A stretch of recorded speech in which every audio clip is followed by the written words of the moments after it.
I think wonder at the natural world is really important. I think a lot of times when we're in policy discussions, people get into these debates about what the science says or what the science doesn't say. But I don't think people will ever really care enough to protect the natural world, regardless of how urgent the science is. I mean, we can see that the science on climate change is incredibly dire, but it's not forcing people to act. I think a lot of these, like the motivation to protect things or to act on any political issue, a lot of times does come from emotion. And I don't think we should be afraid of that. We're in a huge universe that's so vast, like our minds can barely comprehend it. And we're the only planet we know about where there's really any life at all, not to mention the kinds of amazing life we have in the Amazon and the poles and all these different environments. We have so much diversity and so much amazing examples of evolution that have produced these animals with these crazy characteristics. And I think inspiring people to think about those things and appreciate them, not for what they can do for them economically, but just for the fact that we live on a planet with so much life. I think that's really important because, again, I do think that, without that emotion, without that inner kind of feeling like, hey, this world is amazing, I don't see us making, progress in the long term.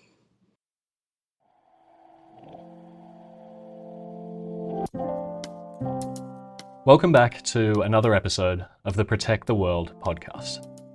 Every month, I connect with a different not-for-profit organisation that's making the world a better place. My goal is to learn about the issues they're tackling, interview the founder or director, and then share their stories with you. But I don't just want to share their stories. I want to contribute to their work as well. If you'd like to help me, you can sign up to the Patreon via the link in the show notes. The voice you heard at the beginning of this podcast belongs to Claire Christian, Executive Director of the Antarctic and Southern Ocean Coalition, or ASOC. ASOC is a not-for-profit organisation that has been advocating for the protection of the Antarctic continent and its surrounding ocean for more than 4 decades. They're the only environmental NGO permitted to observe meetings of the Antarctic Treaty, where decisions about the future of Antarctica are made. And they work on behalf of the Antarctic conservation community, striving to enact positive change from within. In this episode, Claire and I discuss the myriad threats facing Antarctica and the Southern Ocean, the strengths and weaknesses of current methods of Antarctic governance, as well as the incredible, underappreciated creatures that inhabit the ocean floor at the bottom of the world.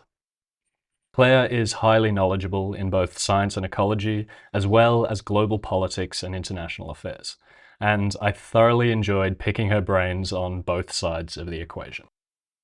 So now I bring you Claire Christian, Executive Director of the Antarctic and Southern Ocean Coalition. Claire Christian, a very warm welcome to the Protect the World podcast. How are you today? I'm great. Thank you for having me. I want to start by asking, who are you and how do you describe yourself? Well, I am the executive director of the Antarctic and Southern Ocean Coalition, and I guess I would describe myself as, and our organization as, kind of a focal point for the environmental NGO community in terms of Antarctic environmental protection and policy. We are the only organization that is officially allowed to attend meetings of the Antarctic Treaty System, and the countries that are part of that system are the ones that are making the decisions about Antarctica's environment and the kind of activities that you can do there. So we see our organization as, trying to make sure that the environmental community and, society at large has a voice in those discussions so that it's not just a few people's opinions, but that the decisions they make represent what's best for the rest of the planet. Brilliant. I want to talk all about ASOC's work in Antarctica, the treaty, the history of the region, the threats, and your ongoing campaigns. But before we get into any of that, I'd like to ask you to take us there, situate us in Antarctica. Not many people can say that they've been there. So what's it actually like to stand at the bottom of the world, to experience one of the harshest environments on the planet? How does it feel to sail on the Southern Ocean, to walk on Antarctica? I want to live vicariously. What is that experience like? Well, Typically, when you go to Antarctica, most of us who go as tourists. I've mostly been on tourist vessels. I've never been on an official research vessel. And you start out by leaving from South America, from Patagonia, and crossing the Drake Passage, which is one of the roughest seas in the world.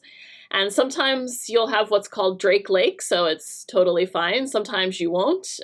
My first trip to Antarctica, it was so rough that I was pretty much lying down the whole, not the whole time, but for good chunks of it, and did not feel very up to doing much else. I felt a little sick, even with seasickness medication.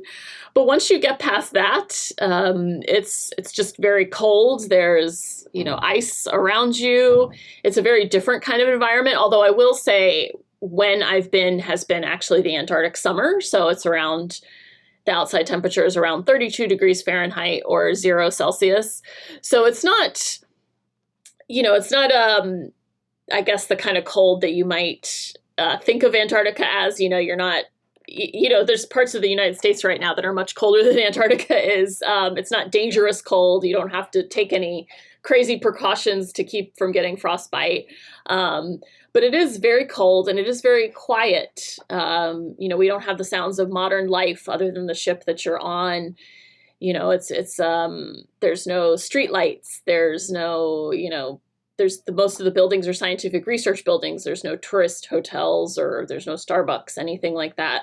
So it's a very different kind of environment. And at least the places that I've been on the continent, there's tons of wildlife, and the wildlife is kind of different than the wildlife you might experience back in your home. They're not really afraid of you.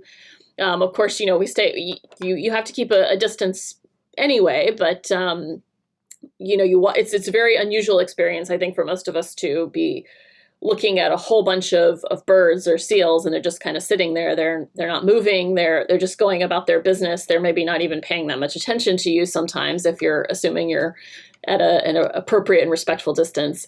So it's a very different kind of place. And also people are constantly reminding you not to disturb the wildlife. So I think in our modern life, mostly the concern is, when you talk about wildlife, it's like, oh, this deer is in my yard and I don't want it there. But there, you're the problem, or not the problem, but you're the one who has to monitor your own behavior. So I think that's a very different way of looking at the natural world for most folks, constantly being reminded not to disturb the environment.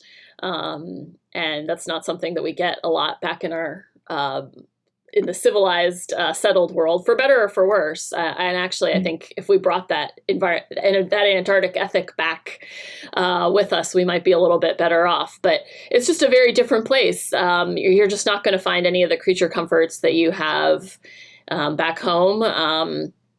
You're constantly monitoring, like I said, monitoring your own behavior to make sure that you're not upsetting the natural world. You're watching every step you take. And you're surrounded by ice and not very many people, and it's just a completely different world. Sounds amazing. Yeah, the thing that stood out to me was you said it was quiet, and I don't know why I wasn't expecting it to be quiet, but yeah, that makes sense. Really interesting. I think one of the consequences of trying to project a 3D globe onto a 2D map is that a lot of people probably don't quite grasp just how big Antarctica is. I'm not sure if you can rattle any statistics off the top of your head, but could you give us an idea of the scale of this continent and the oceans surrounding it? Yes, I don't have an exact kilometer squared number off the top of my head, but the Antarctic region is about 10% of the planet. And just to maybe something that will give you kind of an idea is all the world's oceans meet there. The Arctic is an ocean surrounded by land, and the Antarctic is land surrounded by ocean. So you've got the convergence of all the world's oceans in one of the world's most powerful currents. I think actually the world's most powerful current going around the Antarctic Circumpolar Current. And when you talk about 2D and 3D, that made me think of something called the Spillhouse projection, which if you look it up on the internet, which any of your listeners can do, it it's basically a different way of looking at the world, and it flattens everything out and shows you, but it has Antarctica at the center, and instead of the typical, like we have the poles at the top and the bottom, and when you do that, you can really see that the world's oceans are all connected, and they connect at Antarctica. And there's this giant global ocean circulation process that takes hundreds of years, and Antarctica is really critical to that. Like, there's a lot of cold, deep water that comes up from the bottom and gets circulated to the rest of the world's oceans. It brings nutrients. It's absorbed heat. It's absorbing heat from the rest of the planet. And you can really see how critical Antarctic ocean circulation is to the rest of the planet. So even though we're not thinking about it all the time, even though it's very far away and hard to get to, the weather throughout the world is influenced by what happens in Antarctica. So, as you can probably imagine, with all these interconnected water bodies, if something different is happening in one of them, eventually, it might take a long time. It might take decades or centuries even, but eventually that will change what's happening at other steps along the way of this global ocean circulation. So really, Antarctica is not something that people think about on a daily basis, but it's an integral part of the planetary climate system and ocean circulation system that really we all depend on for healthy life on our planet. Absolutely. I know off the coast of Peru here, we get the Humboldt Current, which comes up from cold waters in Antarctica. And that's the reason you actually get penguins off the coast of Peru, despite being so close to the equator here. Really, really fascinating, all of those connecting dynamics. Let's bring in a bit of an international affairs perspective now and talk about the Antarctic Treaty. I'd heard of this treaty before, but it wasn't until I was preparing for this interview that I actually read it for the first time, and I honestly found it kind of moving. It's a pretty remarkable document, especially when you put it in the historical context. Height of the Cold War, I think it came into effect a year before the Cuban Missile Crisis, and yet you've got the US and the Soviets and a bunch of other nations collectively agreeing that Antarctica would be a place for all of humanity. So for people who might not have heard of it, tell us what the Antarctic Treaty is all about. Well, you're right. It is a very visionary treaty that was signed at a really tense time in world affairs, and it's amazing that it was signed, given the other things that were going on. But what had happened was that there was an international geophysical year, and a lot of countries were seeing the value of research in Antarctica. There's certain kinds of climate and all kinds of research that you can only do down there, in addition to researching all their unique wildlife. And I think there was a sense that this continent very quickly could be overtaken by these conflicts we're having in the rest of the world, the Cold War and things like that. And so there was a desire to prevent that. And before the conflict started, make sure it was dialed down. And that's where the impetus for the Antarctic Treaty came from. And it really is an amazing treaty. There's, many countries, or not many countries, but several countries had claims to parts of Antarctica. And the treaty has a very clever, I think, solution for that. It says that, it kind of freezes claims, so no one can make a new claim. But it also says that signing it doesn't mean that you recognize anyone else's claim or, have any real opinion on it. So was positive because it allowed countries that maybe have overlapping or competing claims to be able to sign it without having to negotiate a solution to the differences of opinion over which territory was whose. So while there are countries that kind of, you will hear them refer to, Australian Antarctic Territory or something like that, they haven't had to formally decide those claims. This is particularly interesting because I honestly had no idea that Australia to this day still claims 42% of Antarctica as an external territory, similar to Christmas Island, for example. This claim, of course, goes back to the British colonial period, and currently there are only 4 nations, New Zealand, France, Norway, and the UK, who recognise Australia's claim to this gigantic chunk of Antarctica. Just to put it in perspective, the Australian Antarctic Territory would cover around 80% of mainland Australia. That's almost twice the size of India. Now, Australia is a signatory to the Antarctic Treaty as well, so I think we realise our claim is a little bit silly, especially given that the area typically only has a population of around 150 people. But we do run the postal service in the region, so if you want to send a letter to any of those people, you'll have to go through us. Okay, back to the podcast. So it gave everybody a convenient way of working together, but not having maybe to tackle some issues that, territorial claims elsewhere in the world can, even if they seem maybe minor to outsiders, for the countries involved, they often can drag on for hundreds of years and spark violence sometimes. So the treaty gave everybody a way to work together peacefully and pursue that kind of scientific research that was going on there without conflict. And it also gave everybody who signed the Antarctic Treaty, a decision-making forum so that they could collectively agree on future decisions. So that gave all these countries, again, who have their claims an out, because it's a consensus-based system. So it basically said going forward, no decision will be made unless all countries are okay with it.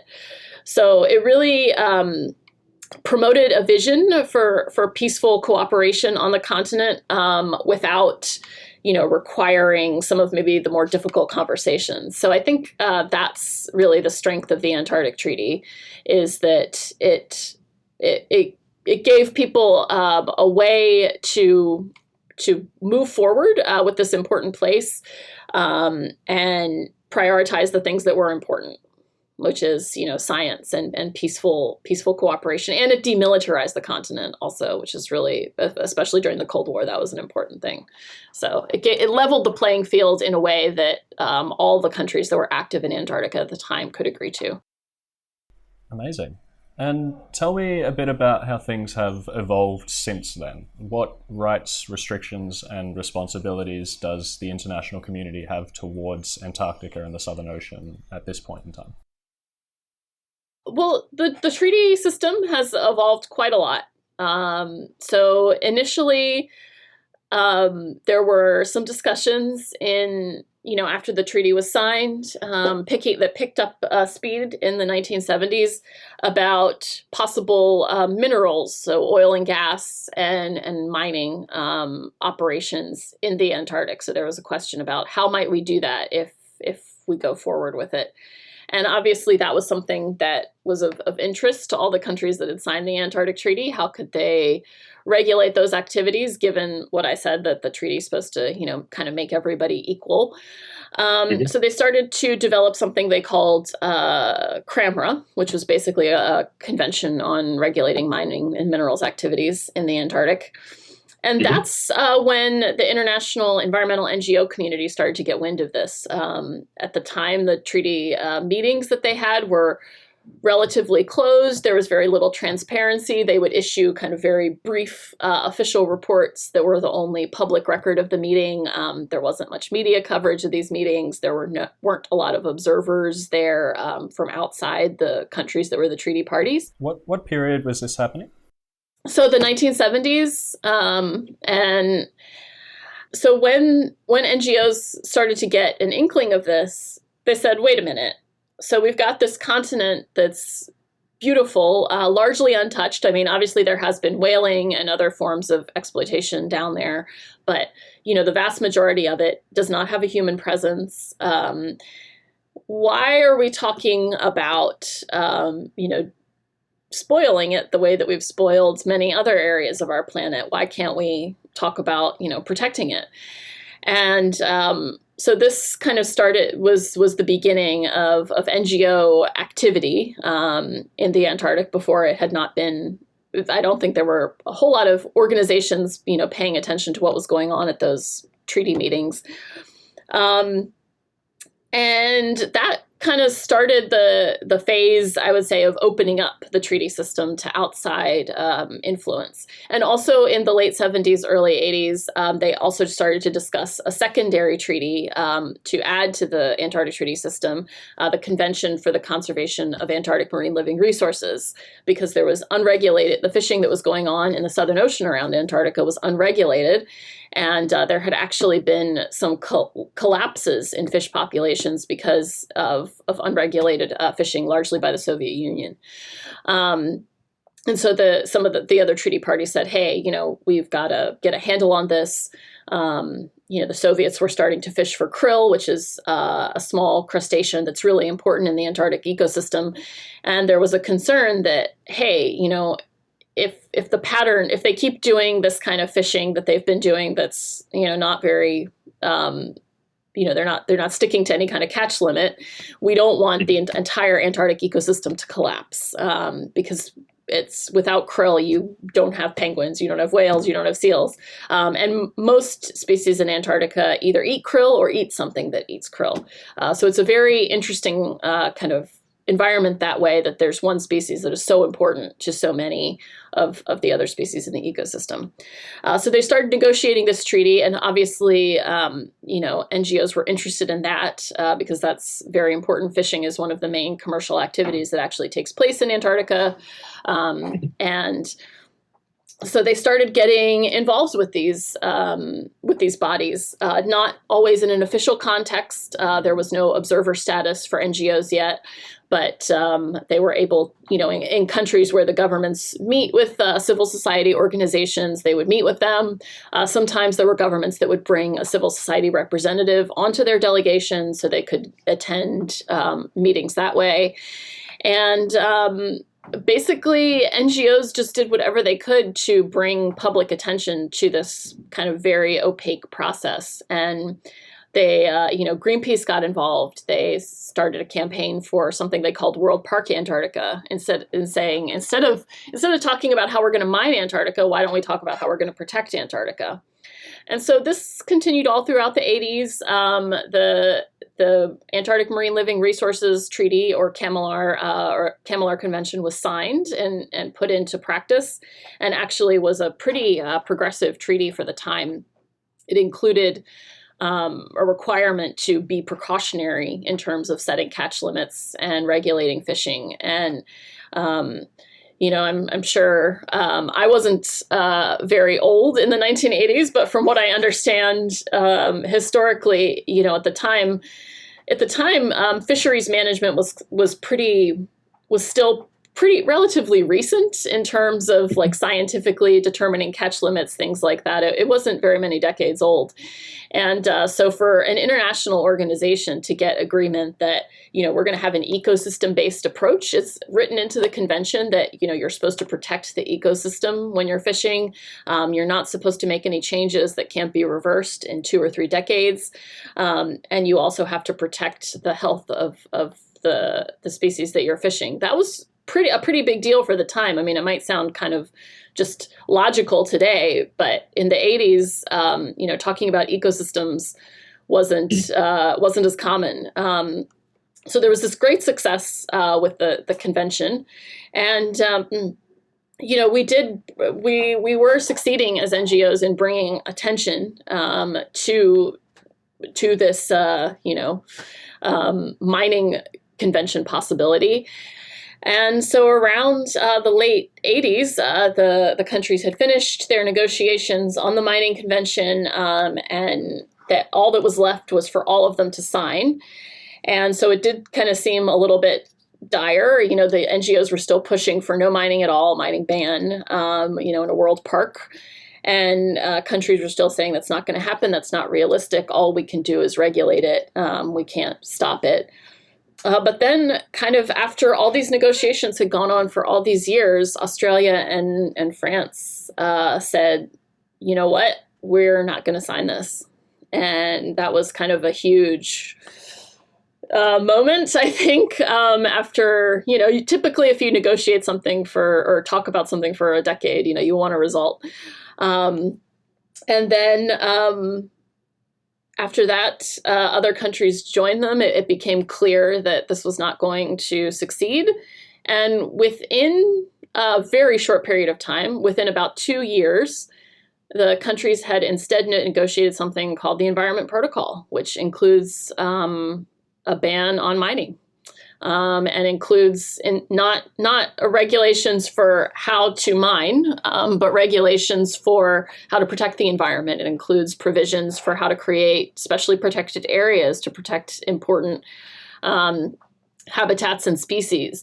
It includes a process for doing environmental impact assessments for activities that you're doing in Antarctica. It actually was really important in terms of getting scientific researchers to clean up their act, because some of these bases were storing, their used oil in poorly secured containers outside in one of the harshest climates on the planet. And they were having a measurable amount of pollution on the local environment. So this was a hugely big turnaround, I think, for the treaty system. It went from thinking about how to exploit to focusing on how to protect. And that was a really big deal. And that was about the time that NGOs were sort of more, our participation was formalized. We were allowed to attend Antarctic Treaty meetings as an official observer. And, we were allowed in the late, I forget exactly when it was, but late 80s to attend meetings on the Kamilar Convention as well. And, from that point, I think my reading of the situation is that point really was, Kamilar was starting to become a more formal organization. It had been around for a while. So around the 90s, the ethos towards Antarctica had kind of shifted. Many of the countries involved were really focused on environmental protection in a way that they maybe had not been. And I think that kind of mirrored developments in the rest of society as well. There was, during the discussions about the mining convention, we had the Exxon Valdez spill in Alaska, and folks were looking and saying, or Exxon Valdez, excuse me, and folks were looking at that and saying, if that happened in Antarctica, what would we do? It's even more remote than Alaska. That could be a huge disaster. And so there really was a shift in the consciousness, I think, of the Antarctic Treaty System.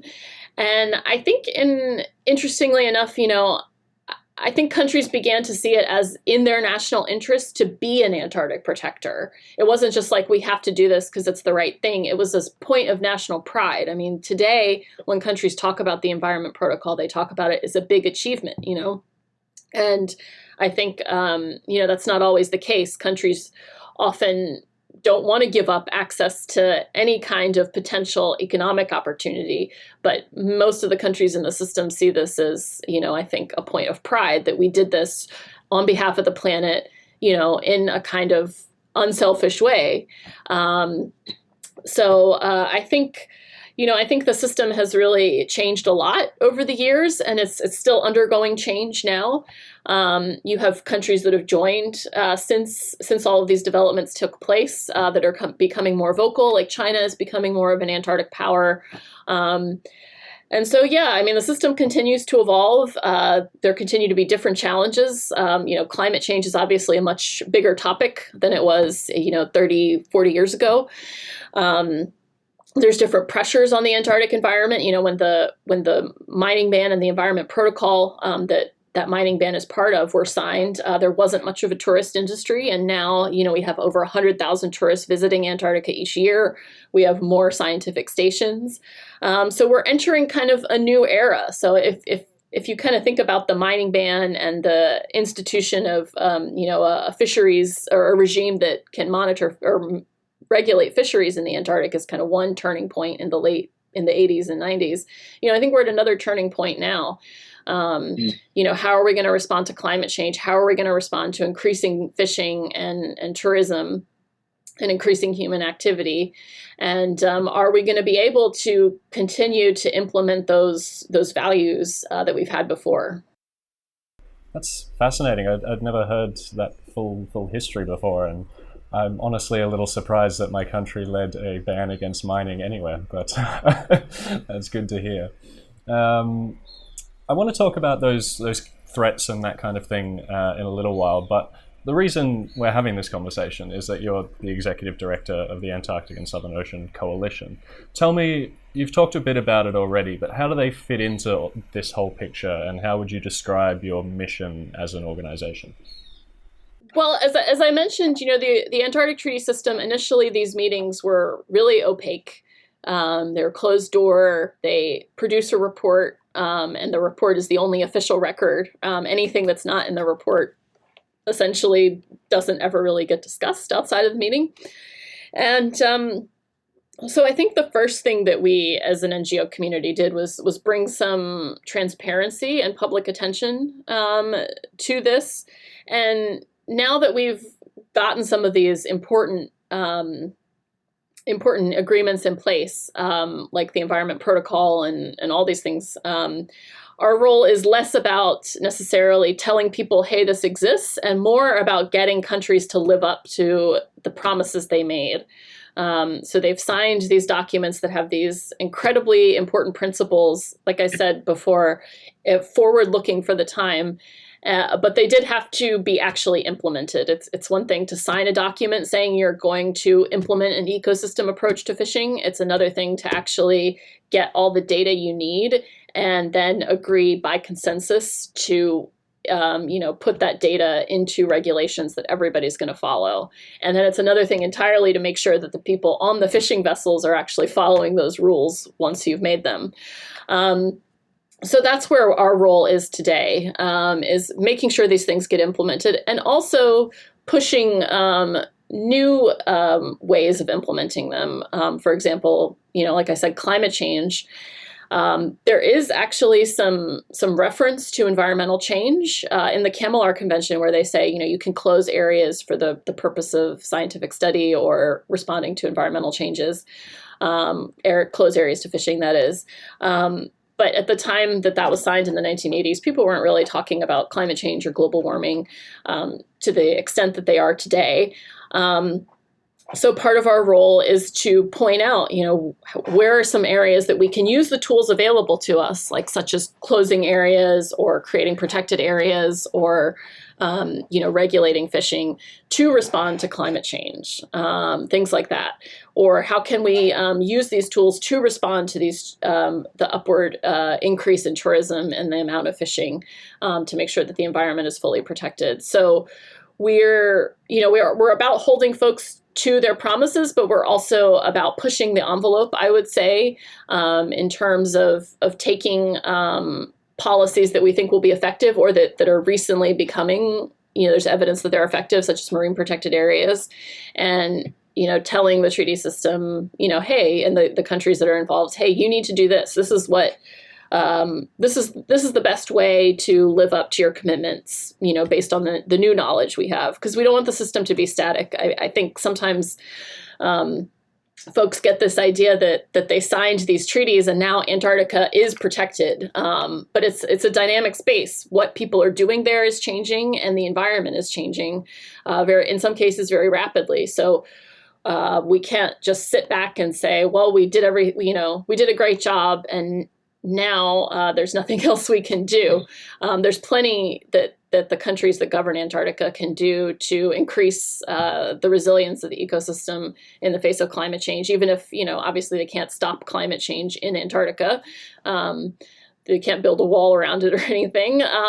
But there's plenty that they can do to make sure that they're doing all that they can to give the species and habitats in Antarctica a fighting chance, despite all the incredible and amazing, not amazing, but incredible and changes that are going on right now. So I think that's our role is to make sure that countries are doing that, because I think we all know that when you don't have sometimes when you don't have an outside voice or public attention on something, it's very easy for countries to say, okay, we're going to focus on these other important things. And there's a lot going on in the world right now.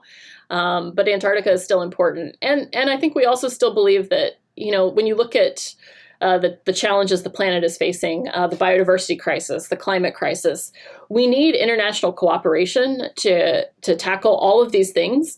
And Antarctica has typically been a place where countries have been able to put aside maybe their individual national interests in the greater interests of the planet. And we really need to see that kind of leadership. And we think, it needs to, maybe it can start in Antarctica and then ripple out towards other places, because we really need more of that. We need less what's in it for me and more, okay, this is important. I need to do this for everyone's benefit. Absolutely. I wholeheartedly agree. Let's dive into some of those individual key threats and also the work that your organization is doing to address those. So let's start with fishing. What are the challenges associated with fishing in the Southern Ocean, and what is ASOC advocating for? So I think the first challenge is it's far away. And in the past, that distance meant that there was more illegal fishing for toothfish, or which is often commonly known as Chilean sea bass. And CAMLR, the governing body that regulates that, eventually responded pretty well to that, to like a massive uptick in illegal fishing in the Southern Ocean in the late 90s and early 2000s. They put in place a catch documentation scheme. They put observers on toothfish vessels. So now there's a lot more transparency in the fishery. The number of illegal vessels going down there has declined a lot. There are still a few, but largely the catch is well regulated and monitored today. And the industry has largely cooperated with that in a way that's very positive as well. However, now fishing for Antarctic krill is becoming more popular. And that is kind of a different case, because with the toothfish fishing, you had what we sometimes call rogue vessels or pirate vessels or rust buckets, because they're usually not in very good shape. They could opportunistically go down to the Southern Ocean once they had heard about this fish that was catching all these, or was getting all these high prices when sold. They could go down and throw out some lines and catch it and bring it back and sell it. Krill is a little different. You can't just bring krill on board and then continue on. Is that for human consumption? It is some for human consumption. Some is for like omega-3 fish oil capsules. And then some is also made into feed for aquaculture, for farmed fish. So you have to process it right away. It starts to break down, and when it breaks down, the flesh is contaminated with fluoride. So it's not something you can eat a whole lot of, or that you want to eat a whole lot of, because fluoride in too large of an amount is not good for humans, or fish or any other animals. So you need to have a specialized ship to catch krill so that you can process it on board. So we don't see a lot of, vessels just scooting down to Antarctica and grabbing krill and leaving like you might have with toothfish back in the old days. However, because there hasn't been this history of illegal fishing, the krill fishing, interestingly enough, does not have to abide by some of the same rules that the toothfish fishing vessels have to. There isn't a catch documentation scheme that ensures chain of custody from ocean to port. The requirements for observers are different. On a toothfish vessel, you have to have at least one international observer. So, for example, if you are an Australian vessel, you can have one Australian observer, but then you have to agree with another country, like say the United Kingdom, to put an observer on the vessel, which gives like a layer of objectivity, or hopefully gives a layer of objectivity. So the observer requirements are different. Kind of the reporting, like reporting your location to the headquarters, which is done to make sure that the catch limits are observed and that kind of thing, and make sure that all the vessels out there are legal. Those requirements are also different. And so as the krill fishery expands, which there's been more pressure to do, there's more pressure for feed for aquaculture, not agriculture. There's more pressure to make nutritional supplements, omega-3s. And there is, Ukraine, for example, is interested in increasing, human consumption of krill directly because it is fairly nutritious in terms of, that's why they make omega-3 capsules from it. So there's pressure to expand the fishery, but there are some issues. For example, with krill fishing, unlike for toothfish fishing, they catch the krill, they process it, and then they might another vessel might come in that's not a fishing vessel and offload some of the catch and then take it to port, and that's a process called transshipment. And globally, that's been identified as an area that can create loopholes and make it harder to have that chain of custody, harder to make sure that what you say you're catching is what you're catching, and things like that. So there has been a big gap in CAMLR's ability to oversee the krill fishery because there isn't monitoring of transshipment. And there are some other gaps, like I mentioned, different observer coverage, different reporting requirements, different port inspection requirements. So when a ship comes in with krill, like, do the port officials have to inspect it and make sure everything's above board? So I think that's kind of a different challenge, because I think it's easy for countries to say we don't want illegal vessels going in, or relatively easy, and we're going to do these things to prevent illegal vessels from fishing. It's a little bit more difficult for some of the countries that are involved in the fishery to say we're going to do more inspections, we're going to have more monitoring of transshipment, we're going to do this. And everything in CAMLR requires consensus, so one country can block it. So if a country is not particularly feeling up to increasing their scrutiny of their own vessels, then they will block new regulations. So that's really the challenge we're having today: is can the krill fishery, as it gets bigger, can we keep an eye on it? And I think for krill, most of it takes place in the Antarctic Peninsula. I don't want to neglect this, which is an area undergoing some of the most rapid warming on the planet. And it's also a wildlife hotspot. So there's also a huge need to make sure that the catch limits are appropriate and are not taking food away from wildlife. So we've got a huge a challenge. Because there's a huge demand, but not sufficient rules in place at the moment to make sure that the fishery is well regulated and is not having an environmental impact. Do you know scientifically how they go about determining catch limits for something like krill? It is kind of difficult. Krill are a very mobile species. There's a lot of variation from year to year in how much krill are in a particular place. There is a process ongoing right now to try to resolve some of these issues. One of the things that you need to do is figure out how much wildlife eat. And that is an ongoing challenge because there's a lot of change in wildlife populations, some of it for the better.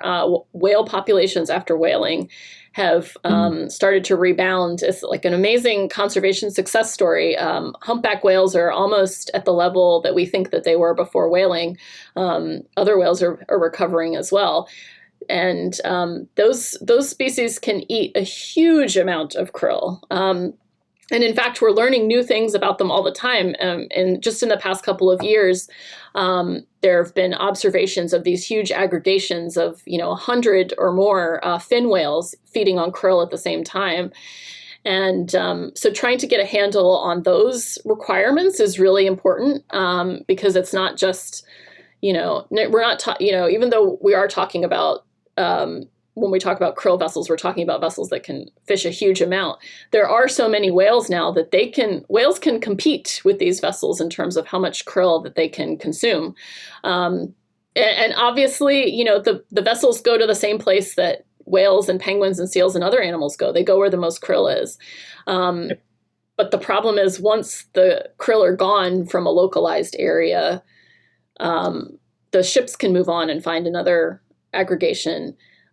Penguins, that are feeding Their chicks cannot. They cannot travel hundreds of miles to find more krill. Their chicks will just starve, for just as one example.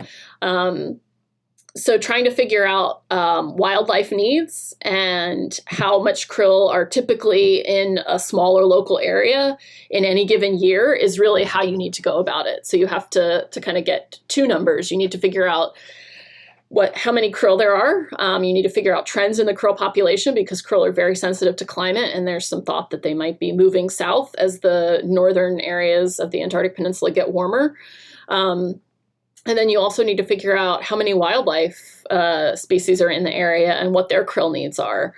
And that's a very dynamic ecosystem. And so one of the solutions that our organization, ASOC, is advocating is that you need to create marine protected areas where there's no fishing in some of these areas as an insurance policy, because it could be very difficult to get the exact right numbers for every area. So. That was going to be my next question. So tell me a little bit about marine protected areas. What are they and why are they important in the Southern Ocean? And what ones have we got established already? And are there others in the works? What's the current state? So marine protected areas are basically the same as a national park would be on land, but for the ocean. And in the last couple decades, they've really gained a lot of momentum as a conservation tool. I think because people realized how difficult it can be to manage a lot of different activities in an area of the ocean or on land. And also there's just been a lot of compelling scientific evidence that if you really want to protect biodiversity, if you really want species to be able to thrive, you need to have large areas in the ocean or on land where there's just very limited or no human activity.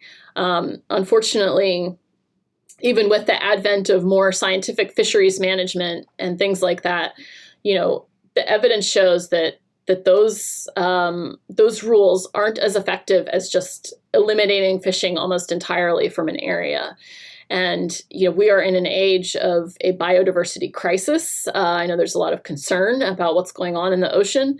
And the science is telling us that the best thing we can do to increase the resilience of ocean ecosystems and species is to set aside about 30% or more of the ocean in mostly no-take areas.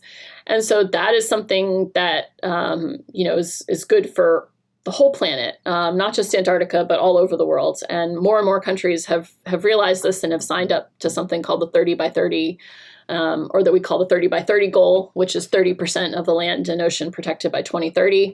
But Kemmelar, interestingly enough, had already signed on to create a system of marine protected areas before 30 by 30 kind of gained momentum in the past, I would say like 5 to 7 years. But now it's becoming even more urgent because more and more countries are saying, like, we think this is the best way forward. At the Convention on Biological Diversity meeting at the end of 2022, countries agreed to the Global Biodiversity Framework, which largely is about that 30 by 30 goal. And so I think they're really important in Antarctica, especially not only because Kemmelar committed to doing it, but because we are experiencing such rapid climate change at a time of increasing human pressure. And the marine protected areas accomplish a number of goals along that line. One, they will create areas, like I said, in the Antarctic Peninsula, where it's a very dynamic system. It's difficult to get it exactly right. They kind of create an insurance policy. Fisheries management is great when it works, but if you get it wrong in that region, you could really create a catastrophe. So there's definitely a need for that. But there's also some other reasons to create marine protected areas. For example, we have a marine protected area in the Ross Sea that has already been established by Kemmelar. And the Ross Sea is one of the least disturbed ecosystems left on our planet. And so there's a compelling reason, I think, to keep it that way. We have very few ocean ecosystems that are healthy and in somewhat close to their sort of natural state. And being able to study those is a really phenomenal opportunity for scientists to understand how ecosystems work, how we can maybe keep them healthy in the future. And I think it's also just about recognizing that we, in the rest of the planet, we have seriously screwed up. We have degraded our ocean environments significantly. We have put all these pressures on them.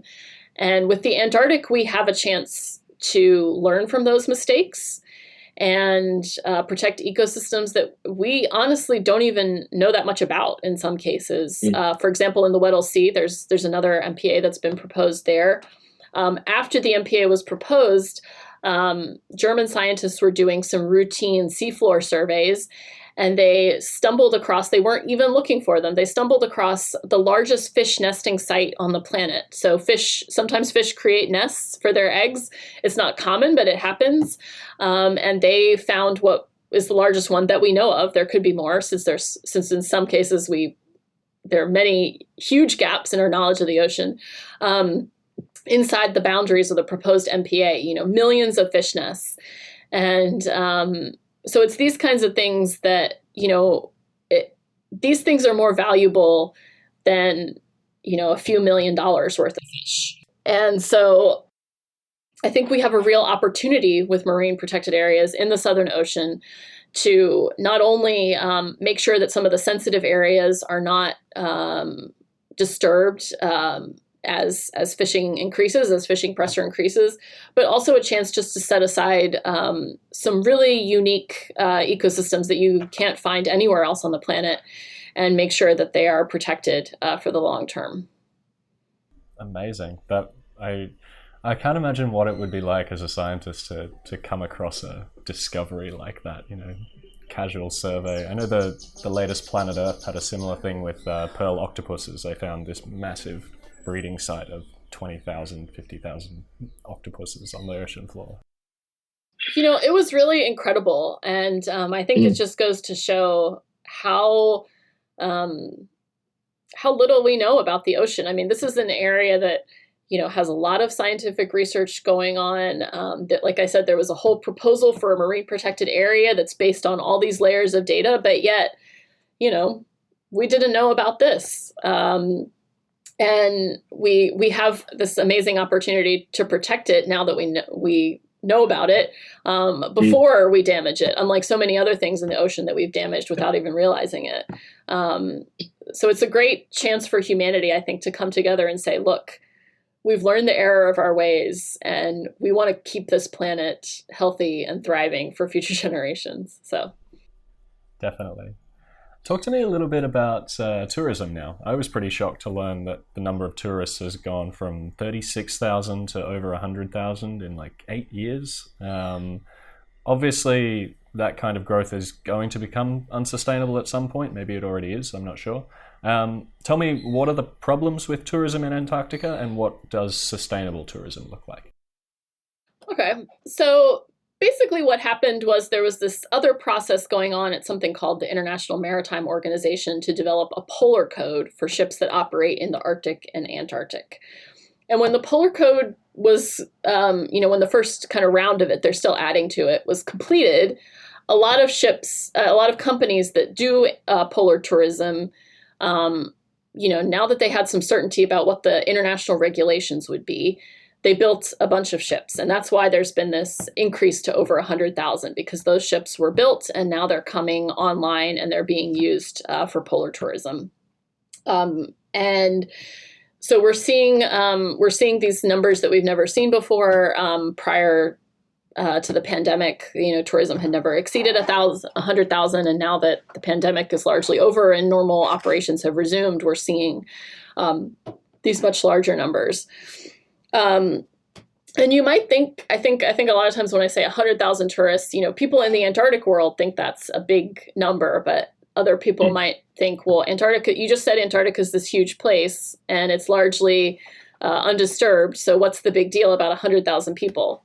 Well, the big deal is that most of those tourists go to a very small number of sites in a small area.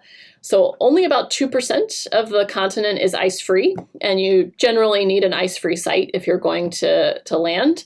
And so a lot of human activity is concentrated in those ice-free areas, whether it's scientific research stations or tourism.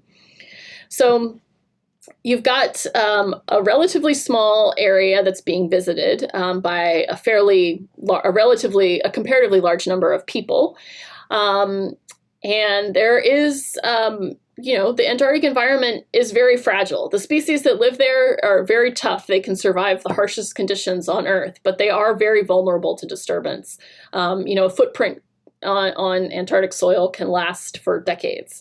So you've got this combination of these species that are adapted to conditions that we could never survive without extremely specialized equipment, but they're also very sensitive to small environmental changes, whether that's disturbance from humans or climate changes, which are obviously occurring at some of the fastest rates in the world in the Antarctic Peninsula.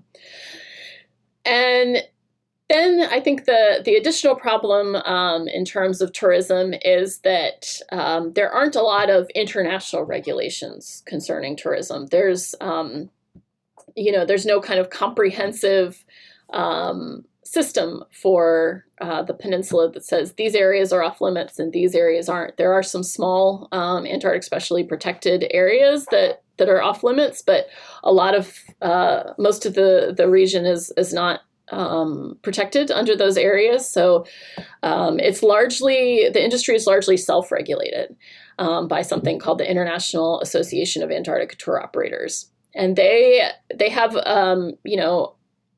most of the tourism takes place is from IATO members.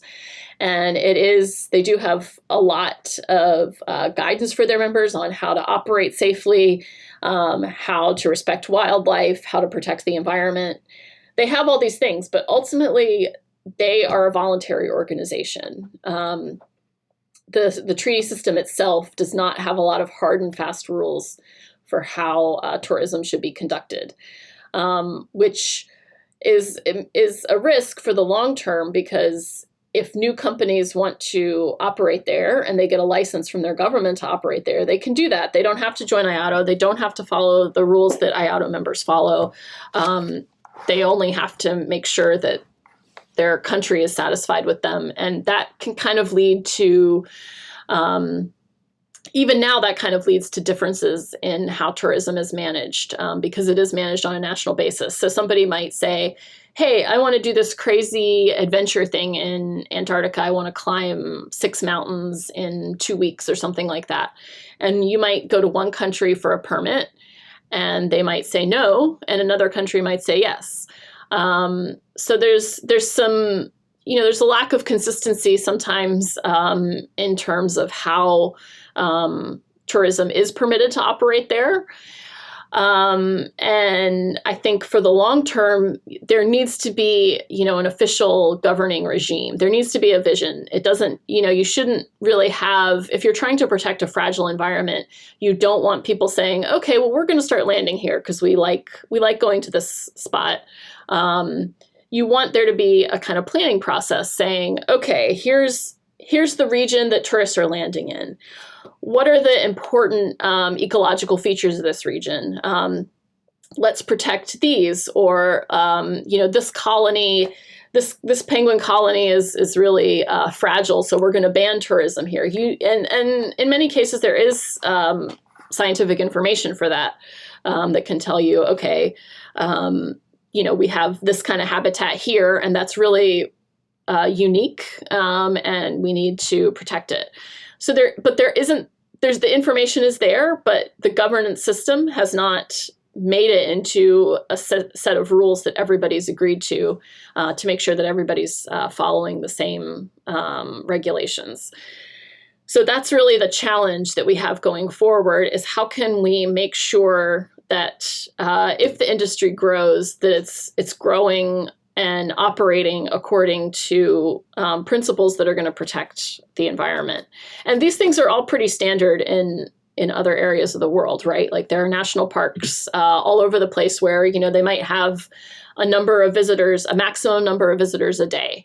Or they might have some areas where of a national park where you're not allowed to go. So all that's pretty standard. These things are not like new concepts, but what is difficult is getting almost 30 countries to unanimously agree to implement them domestically, which is what you would have to do. So the treaty system would agree, or that the countries that attend the Antarctic Treaty Consultative Meeting would agree. They would say like, okay, you know, for example, the tourist season is this date to this date every year, and no tourists are allowed to go before or after that. Just as one example, because that's something that's pretty common. Then once they agree that, they'd have to go back and put it into domestic law. So that's 30, you know, almost 30 different legal or domestic legal implementation processes. So that is a lot of work. And so I think there's a lot of interest in the treaty system. Many countries have said, hey, we recognize that tourism is growing and that we need to have a comprehensive approach to it. But the question is, you know, how do we do that? How do we get all these different countries with all these different legal systems and all these different ways of doing things to agree on what they're going to do? So that's really the challenge. You know, it's about getting Antarctic tourism into the 21st century and up to speed with maybe international best practice in terms of tourism in sensitive ecological areas. You know, I think we're fortunate in that there is a lot of goodwill from the industry. Like you know, the kind of tourism that takes place in Antarctica is very much focused on, you know, natural beauty, wilderness values, wildlife. And so that's great. Now is the time to seize on that. And make sure that we can maintain that type of tourism, that we don't get into the kind of, you know, hotels and things like that that you might see at other tourist sites. So yeah, we're kind of at an interesting point here. Tourism is increasing, the pressure on the environment is increasing, climate change impacts on the continent are increasing, and we really need the governance system to step up and take action. Fascinating, really, really interesting, and I hope that we can get to an international agreement in regards to tourism soon. That sounds like it's much needed. All right, let's talk about the big one, climate change. 2023 was a record-breaking year for Antarctica, and not in a good way. Could you walk me through the impacts of climate change that we're seeing in Antarctica and the Southern Ocean? Yeah, so it's really wide-ranging. I mean, I think the thing you see in the news most often is about glaciers and ice. We're also seeing things like penguin colonies shrinking in size. So some penguins are more sensitive to this than others. For example, chinstrap and Adelie penguins like the cold more than gentoo penguins do. So gentoos in some areas are increasing, while chinstrap and Adelie penguins are decreasing. And this is mostly in the Antarctic Peninsula, by the way, because that's the area that's warming the fastest.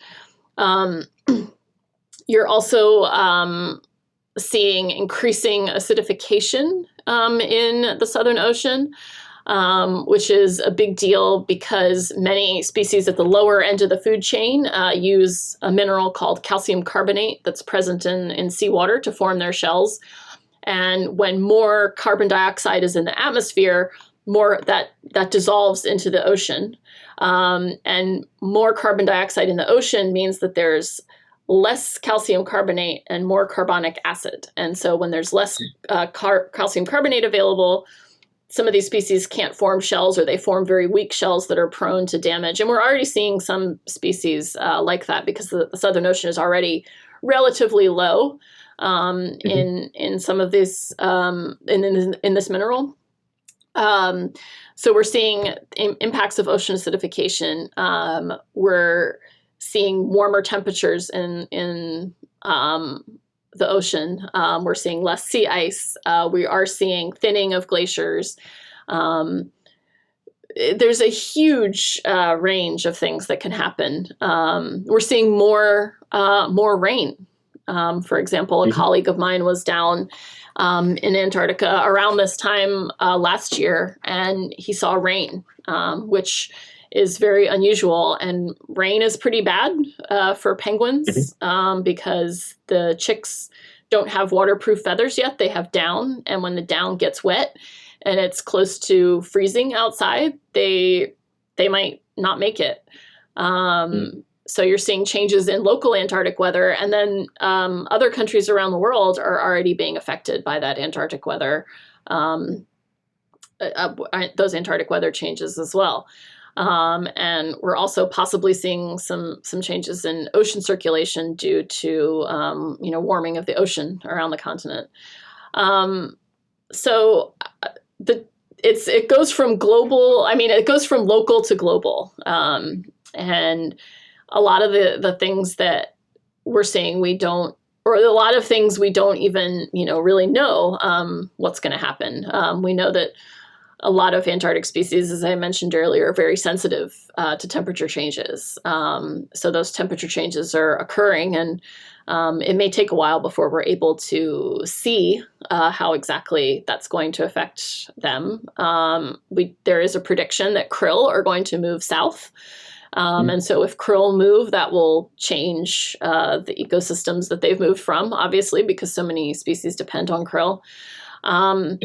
But really, it's a tremendous upheaval. I mean, it does go beyond sea level rise, which is extremely important. Antarctica has, well over 100 feet of sea level rise in it. So if the whole continent melted, there would be a lot less land. Fortunately, even at our rapid pace of climate change, that's going to take a long time. But even a few inches of sea level rise in low-lying areas can cause damaging flooding. So yeah, we're seeing a myriad of changes that are happening at every level of the ecosystem.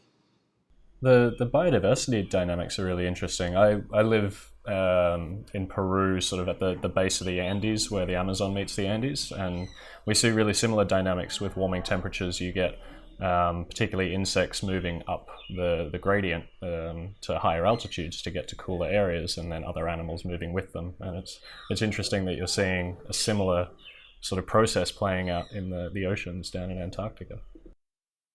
Yeah, definitely. And a lot of I think the changes are going to be hard to predict because even though there is a lot of scientific research going on in Antarctica, a lot of amazing scientific research, there's also a lot of things that we don't know yet. And we don't know, some species will be able to adapt and some won't, and how that will affect the broader ecosystem. I think we maybe don't understand very well right now.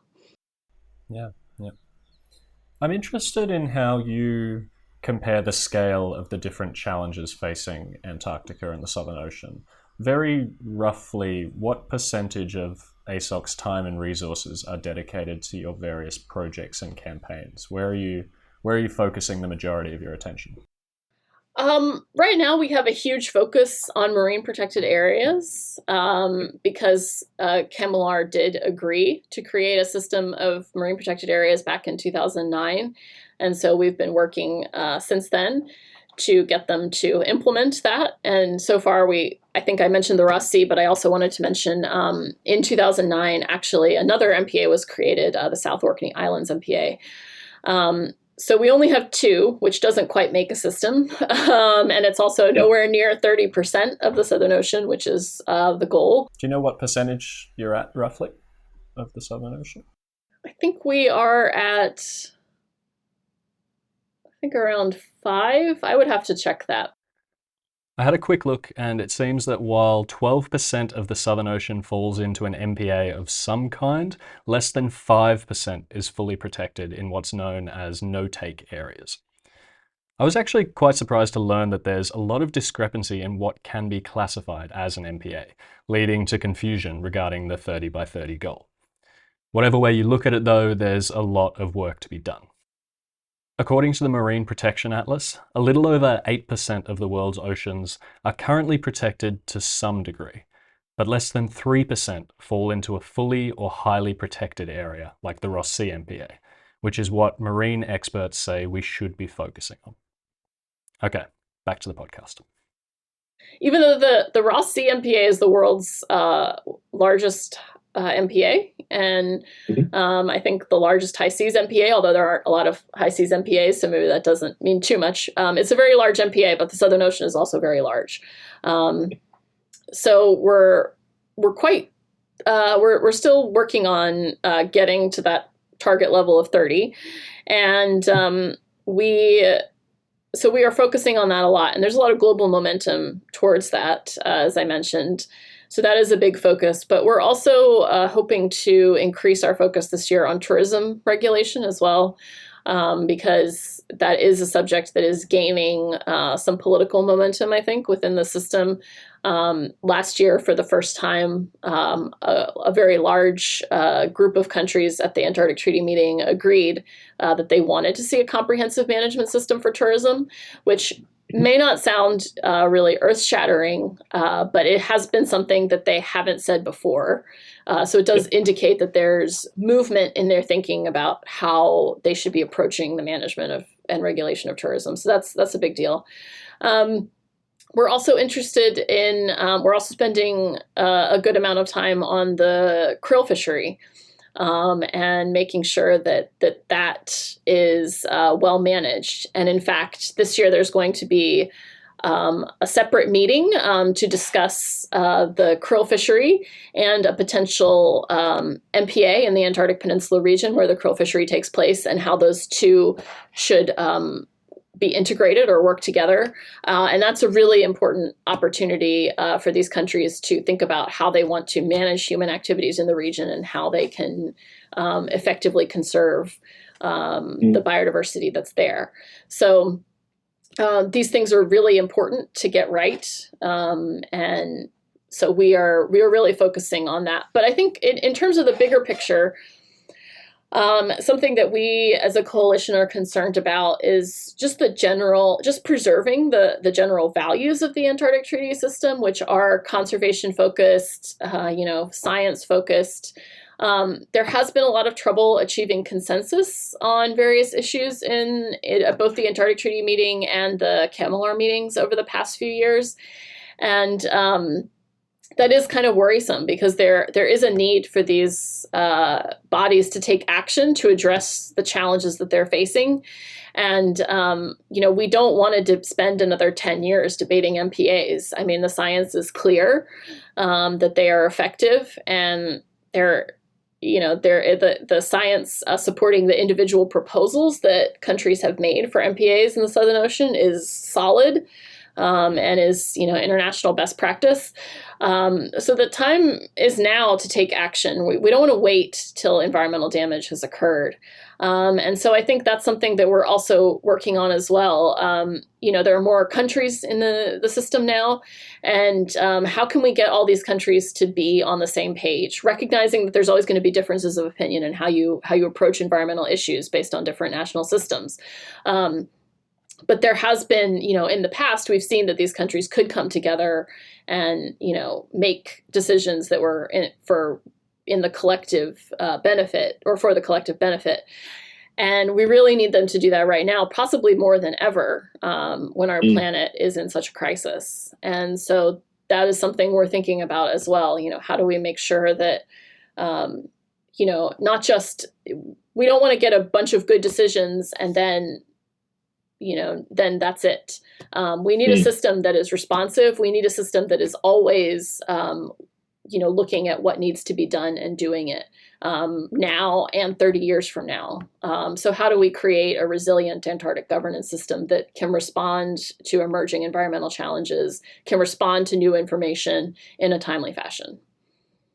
Interesting. It's interesting you mentioned consensus. That seems to be a common theme, not even just in environmental issues, but international affairs across the board. Do you think consensus is the best way to achieve these kinds of this kind of progress, or do you think we should be looking to more sort of democratic majority, even if it's a 2/3 majority or something like that, for getting these systems through? It has advantages and disadvantages. So there are international bodies that don't require consensus. and there are international bodies like the Antarctic Treaty System that do. And both can be functional. However, I do think we are in the Antarctic Treaty System seeing a lot of the challenges of consensus right now. I mean, I think at its best, consensus means that once you get a decision, you've got everyone behind it. So it's very durable, we've all agreed to this. Maybe it was really rough getting there, but we're now on the same page. And so we're all going to do this. The risk if you don't have consensus is, you've got a couple of disgruntled folks who aren't really going to have bought into whatever decision you've made and are not going to implement it effectively. So I think, unfortunately, now, though, we're seeing mostly downsides from consensus, which is that there's broad agreement among many Antarctic Treaty parties and the countries that participate in this governance system about what needs to be done.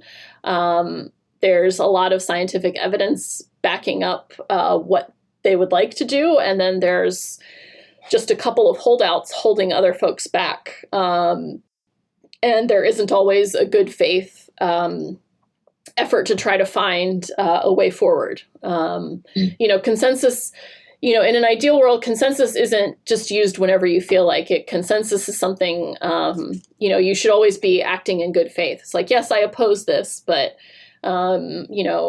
here's what we could do to move forward instead. And unfortunately, I think these days, a lot of things are just being blocked without those side conversations, genuinely looking for a way forward. And that is a real problem, especially, like I said, we have a very rapidly changing ecosystem. We have increasing pressure on those ecosystems from human activities, and we don't need to sit around for the next 20 years debating what we need to do. We know what we need to do.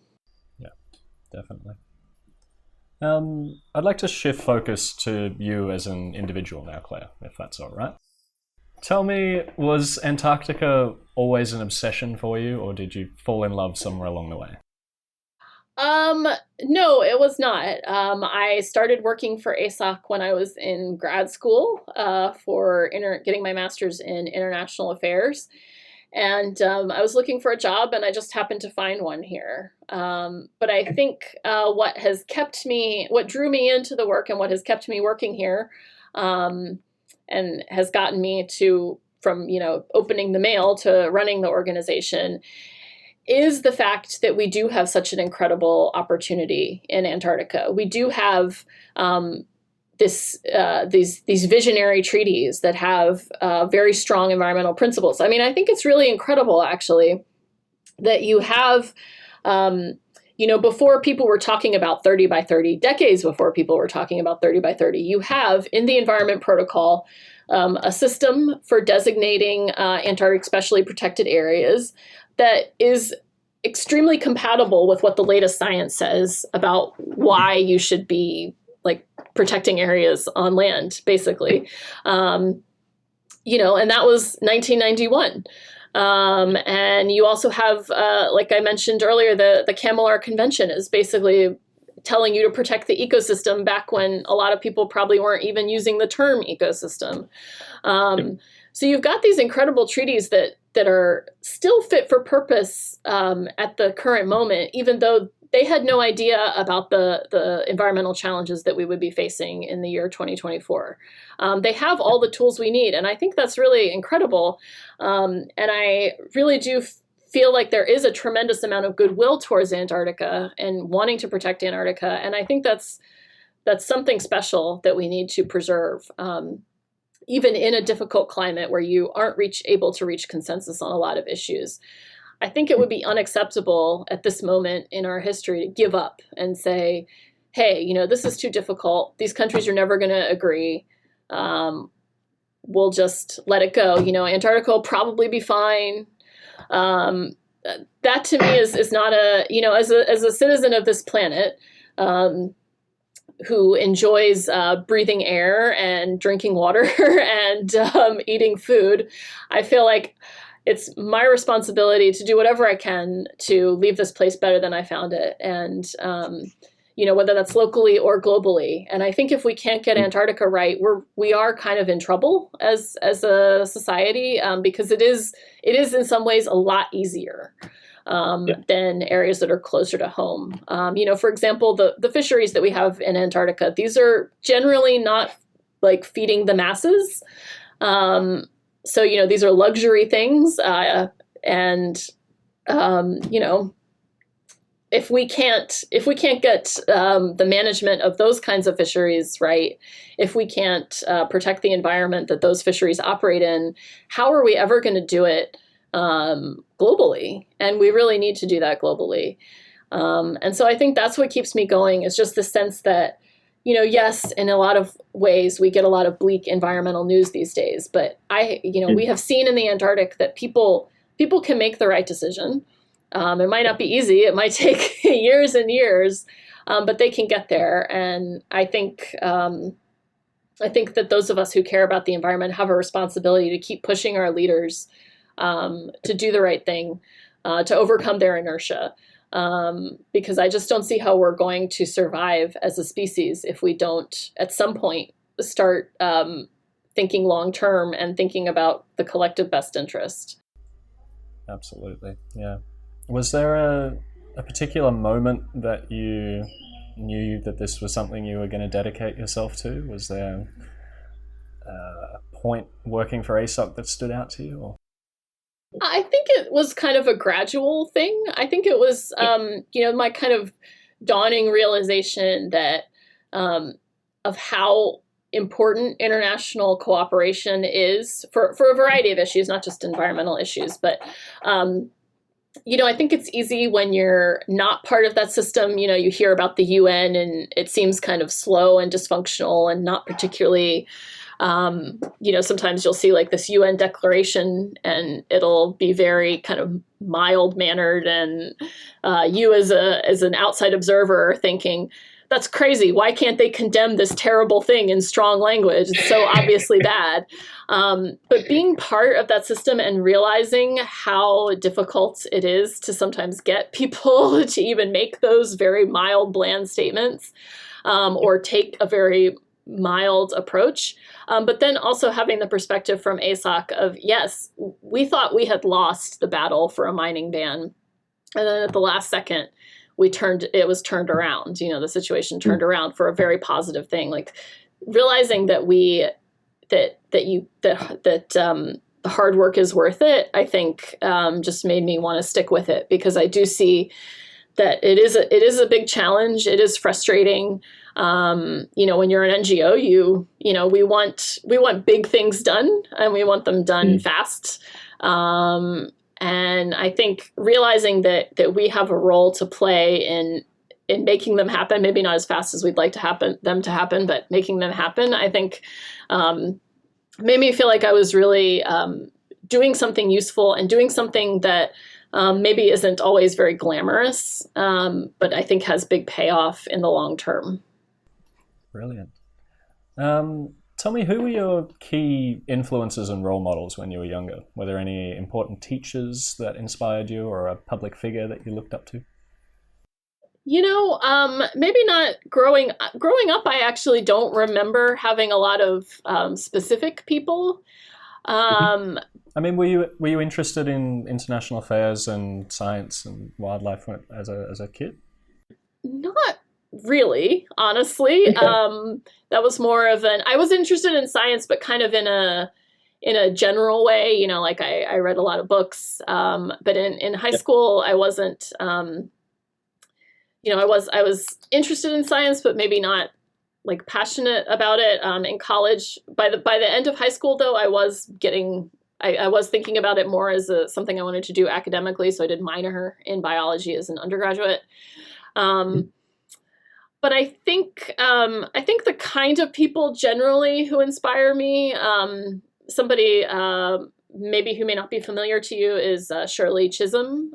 She was a Black woman in the United States, is the first Black woman to run for president. And she describes herself as a practical idealist, and I like that approach. She was always someone who wanted to get things done, but she also, wanted to have a vision. She didn't want to just accept the status quo and how things were. And I would like to be that kind of person too. I definitely am kind of a details person, like how do we get this done?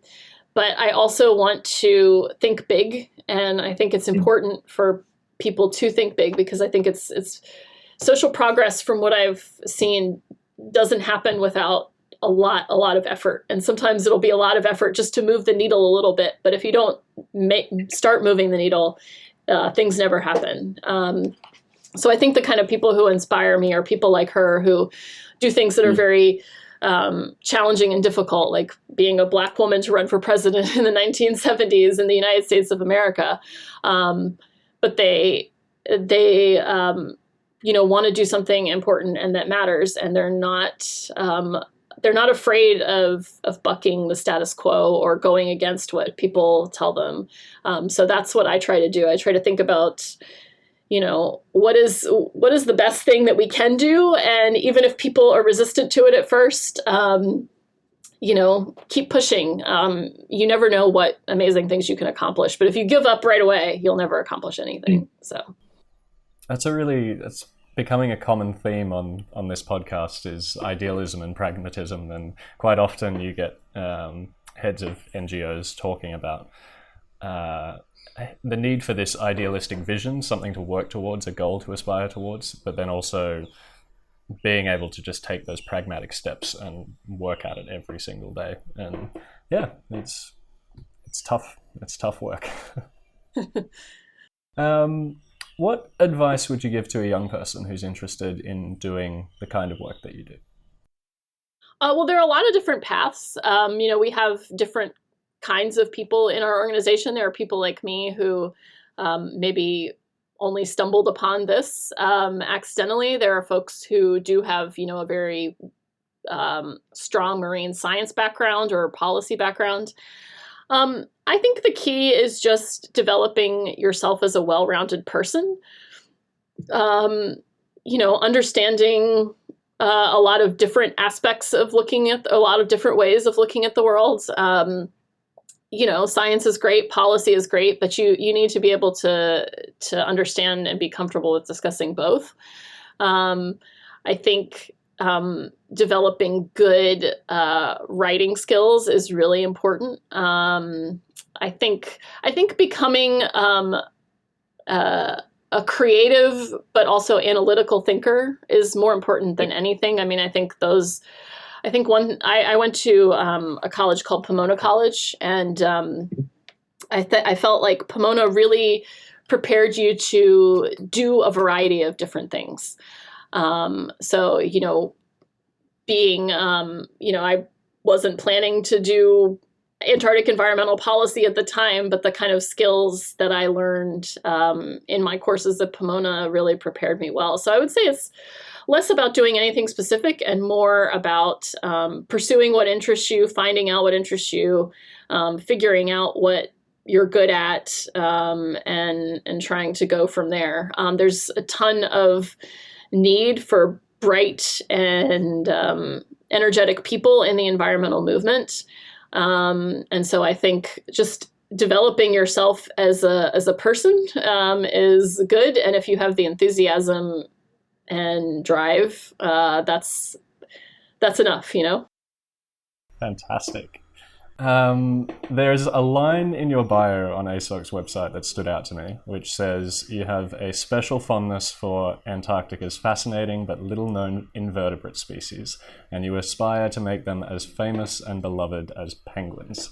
Now, I am a huge invertebrate nerd, so I just wanted to give you the opportunity to introduce us to Antarctica's amazing miniature wildlife. Please tell us about a few of your favorites.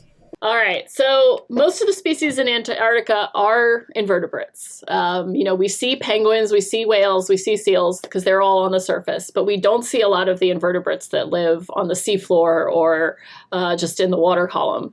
And they are incredible. There is a a starfish called Labadiaster annulatus that can have up to 50 arms. It's actually a predatory starfish. It can hold on to rocks with some of its many arms and then grab krill out of the water with others.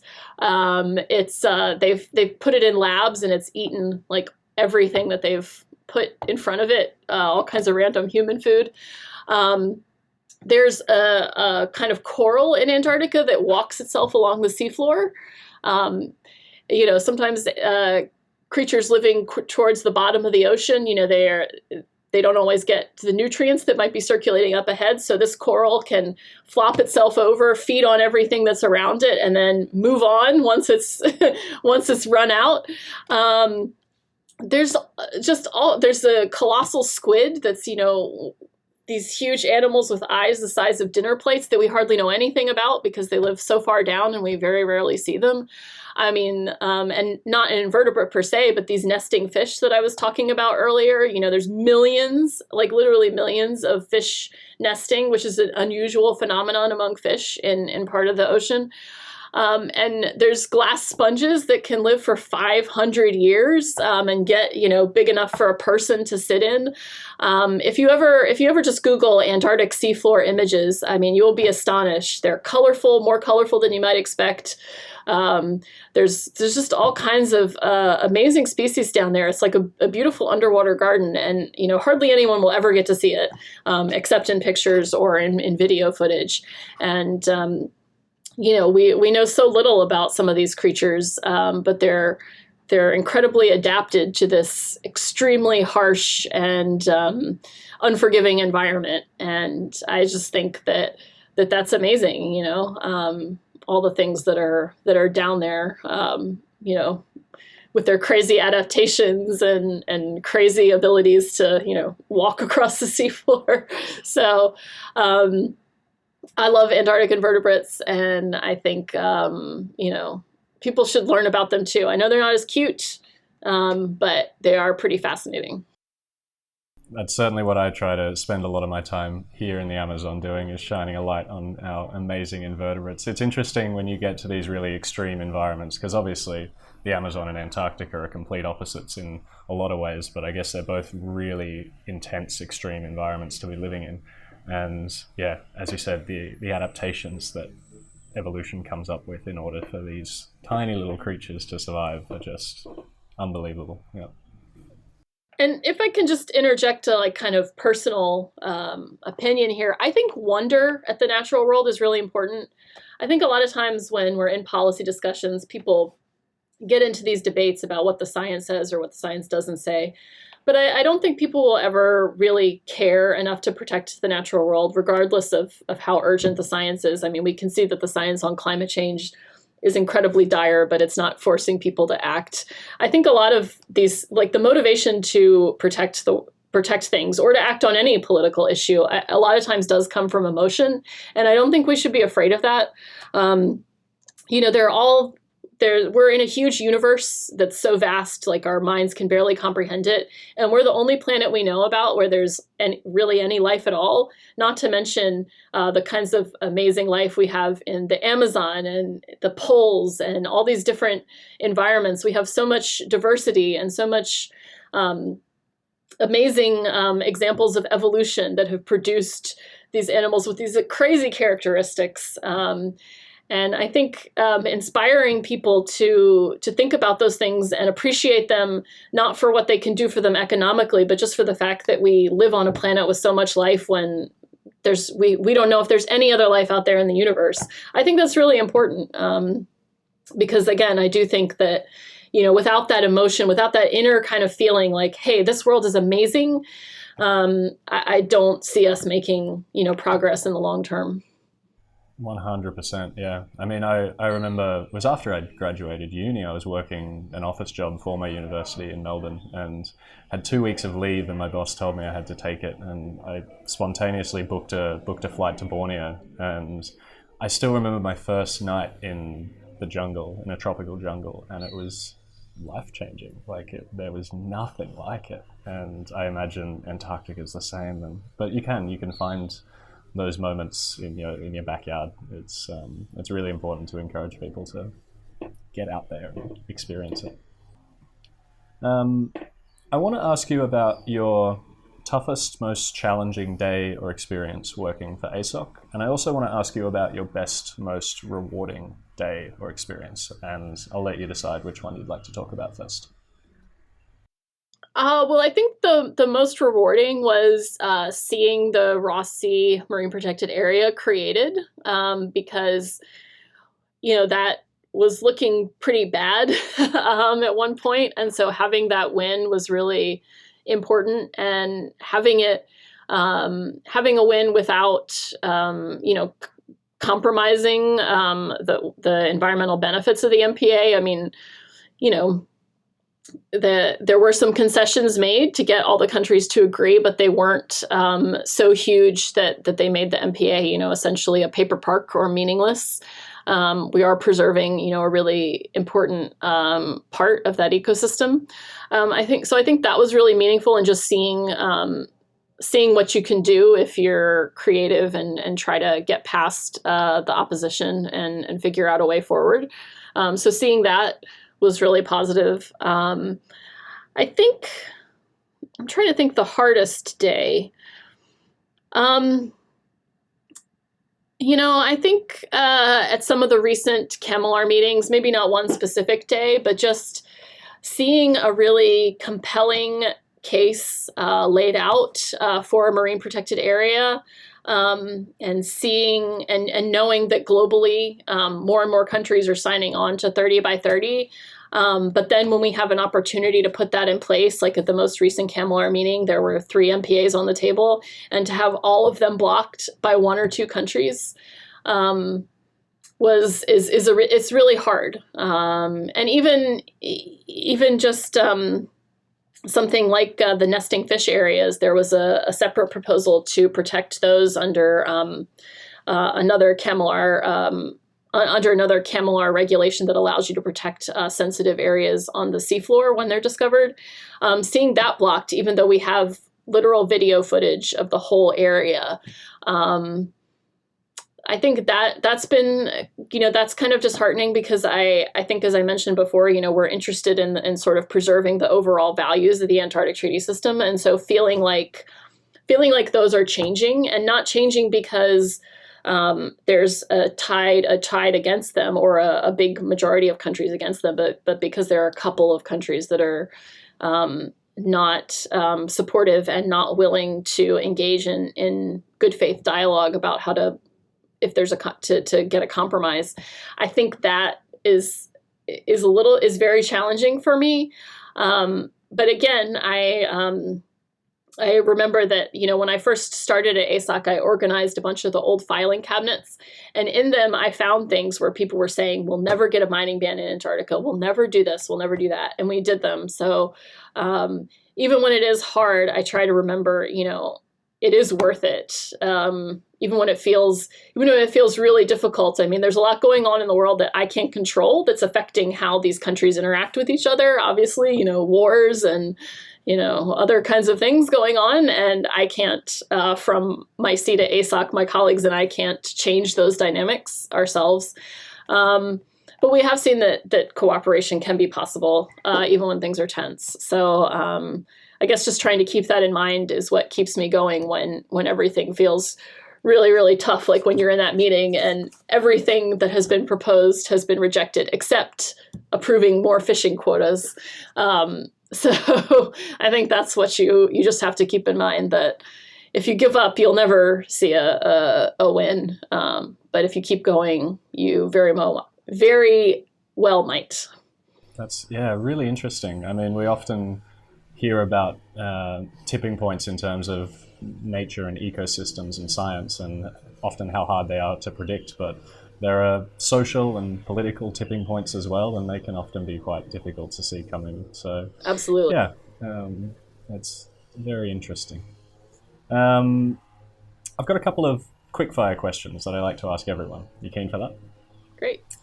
All right. You're allowed to pick one person, living or dead, and you get to live their entire life from start to finish. So you pause your life right now, you live their entire life, experiencing everything they've experienced, and then you come back to your life with all of their memories. Who do you choose? Ooh. Um, I think I'd have to say Shirley Chisholm, who I mentioned before, because I think she has an approach that I really admire, and she, as far as I can tell, never sold out, never compromised. So having that knowledge of how to do that, I think would be very valuable to come back with. Fantastic. Question 2. You wake up tomorrow and you find you've been elected president of the world. You've got full power and everyone's supportive of what you're doing. You don't need to compromise to win votes or anything like that. What's the first thing you do in regards to Antarctica and the Southern Ocean? First thing, declare marine protected areas, I think. How many where? Not even 30%, maybe 50%, or maybe even the whole ocean. Why not? You don't, none of the fisheries in Antarctica are supporting food security. So maybe just do a little pause for a while. That's interesting. Can you break that down a little more? None of the fisheries are supporting food security? Yeah, so Antarctic toothfish, while it's a very well-regulated and well-managed fishery, most of that fish is sold for extremely high prices. It's like over $15 a pound, I think, typically, somewhere in the 20s. So, it's mostly consumed by fairly wealthy people or well-off middle-class folks. Krill, for the large part, is going to feed farm salmon, which again is not kind of not kind of like a staple food product, or fish oil capsules, which tend to be pretty expensive. There is a small amount for human consumption, but even that is pretty expensive from what I've seen. And so it's not, these fisheries aren't feeding the poor. These aren't local fisheries from people in small communities. These are large industrial operations. So, which doesn't necessarily mean that we as ASOC oppose those fisheries necessarily, but I do think it's important to keep in mind when you're regulating something, you have to be concerned about the impact on humans. When you're regulating something like a fishery, you want to be sensitive to the impact on local communities. But within Antarctica, that's a little bit easier because, like I said, these are not supporting people in a developing country or people in an impoverished community.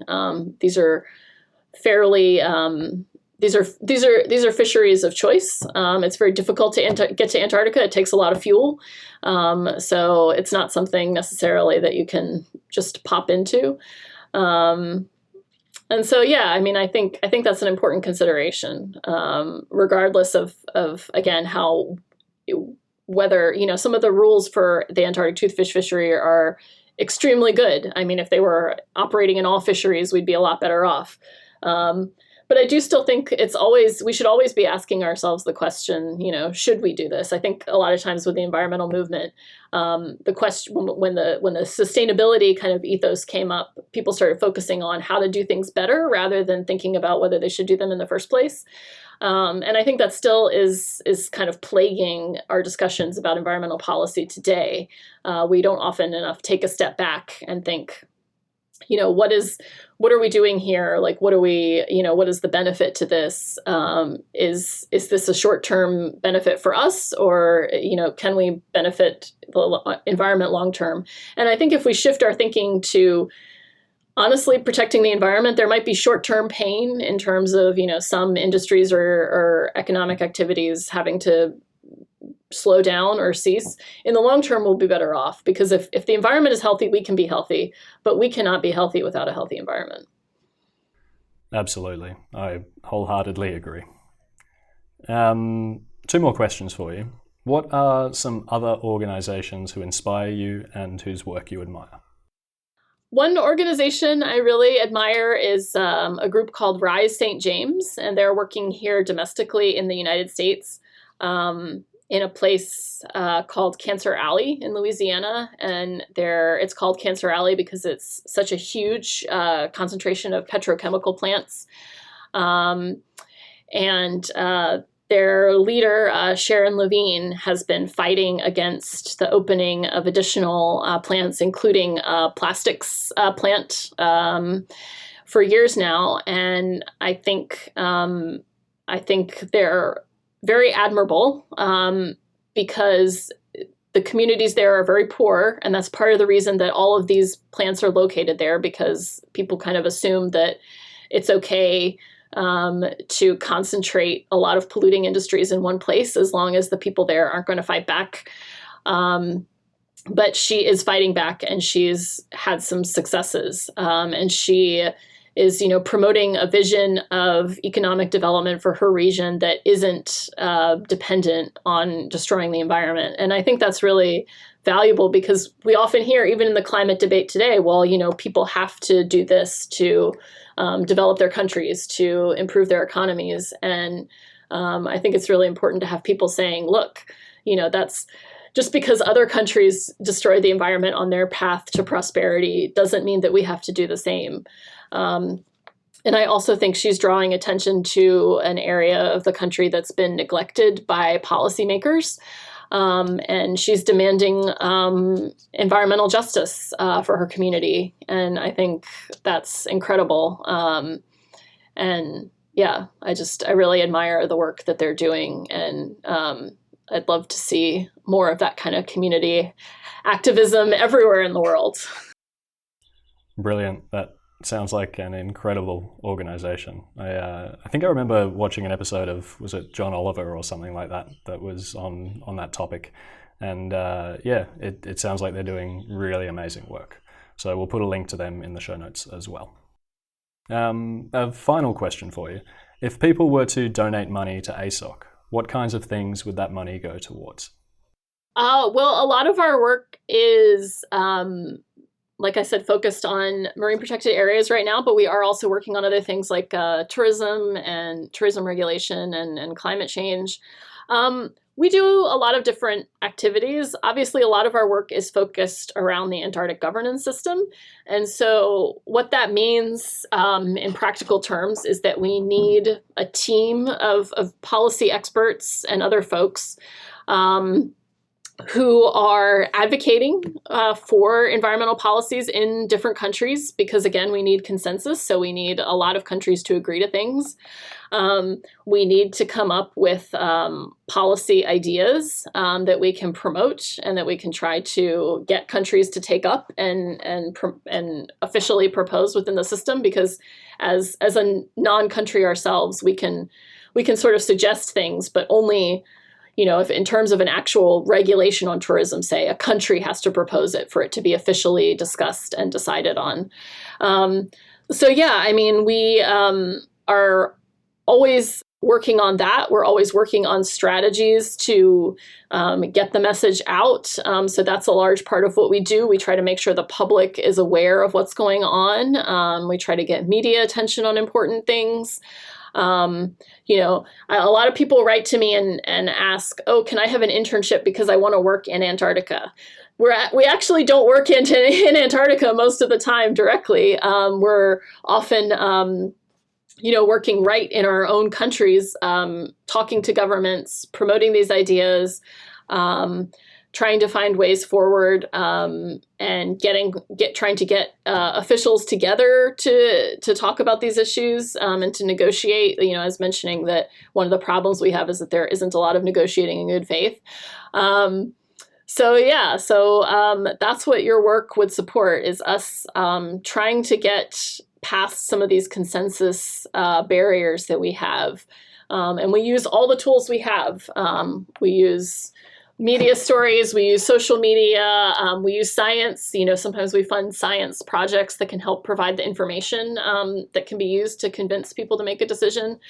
We take every tactic we can that we think might move the needle on some of these tough issues. Brilliant.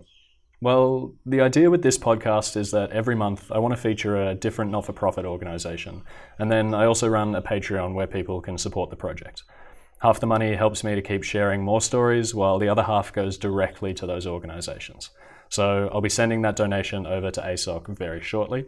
A very big thank you to all of the amazing people who support this project, and an even bigger thank you to you, Claire, for taking the time to chat with me today about all of the incredible work that you and your team are doing. I love the passion that you've got. That discussion about wonder and awe was really fantastic. So yeah, thank you so much for joining me. Well, thank you for a wonderful conversation, and thanks for putting the word out there about Antarctica. My pleasure. Keep up the great work. Okay, thank you.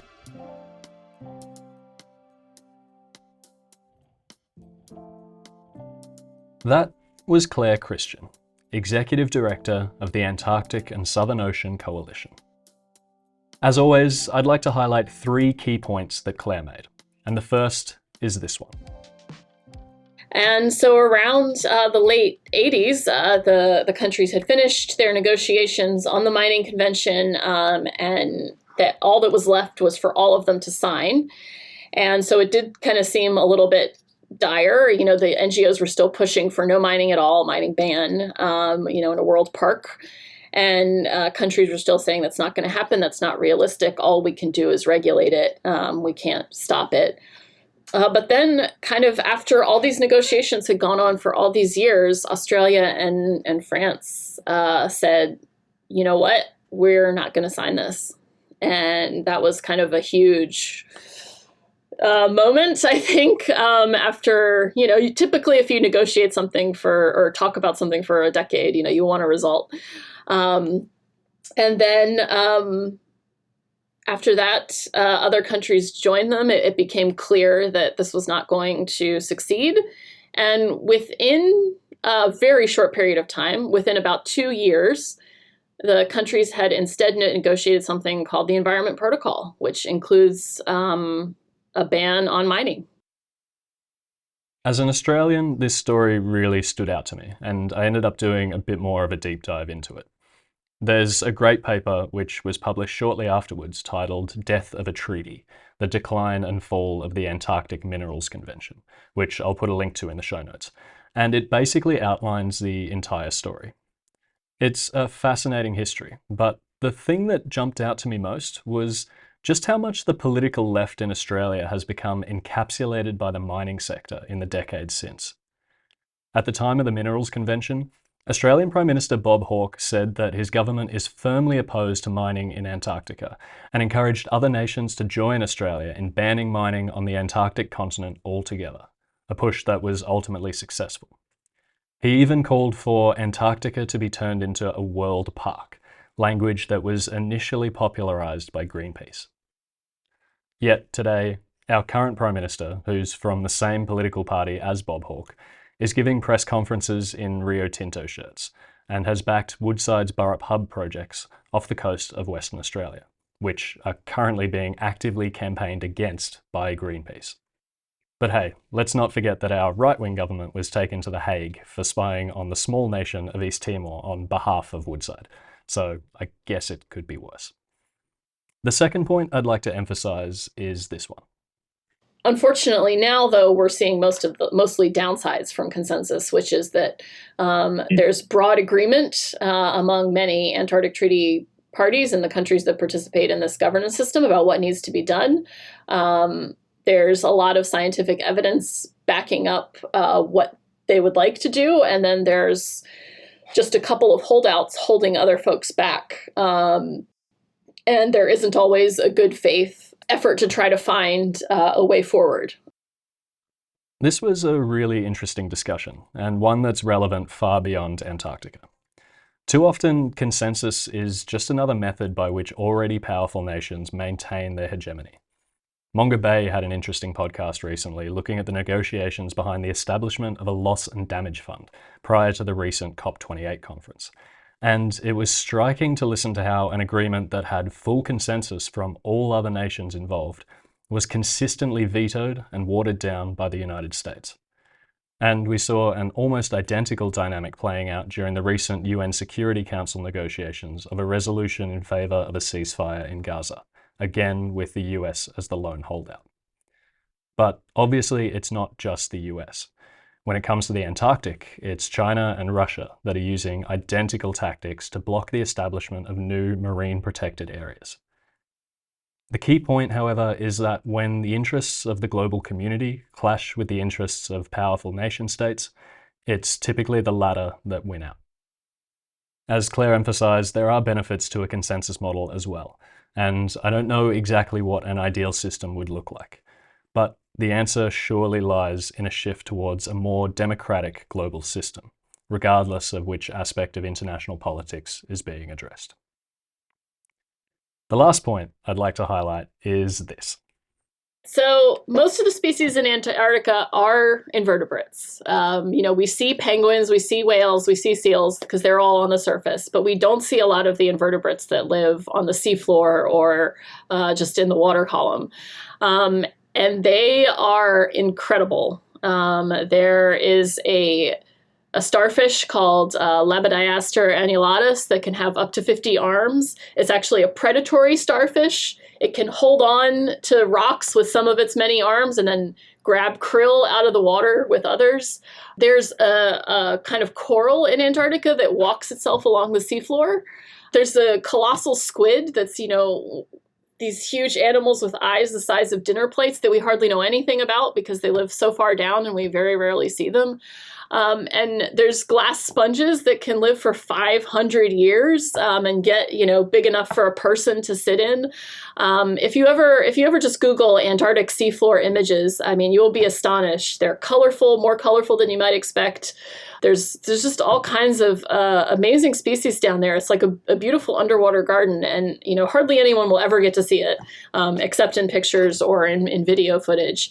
And we know so little about some of these creatures, but they're incredibly adapted to this extremely harsh and unforgiving environment. Don't worry, I don't have any deep reflections on politics or economics related to this quote. I just included it so that I could encourage everyone to go and learn more about invertebrates. Despite not having one, they are the backbone of our global ecosystems, and they deserve far more love and attention than they currently receive. This ties back to Claire's quote, which I opened the episode with, relating to the importance of wonder and not being afraid to be motivated by emotion. So for anyone who's looking for a little bit of invertebrate inspiration, I've included a link to a 5-minute YouTube documentary at the end of the show notes, which contains some incredible footage of life on the Antarctic sea floor, including a sequence on that predatory starfish that Claire mentions. I also just want to encourage people to take a look at ASOC's website as well. It's an incredible learning resource for people of all ages, and a great place to start if you're looking for more information about anything related to Antarctica.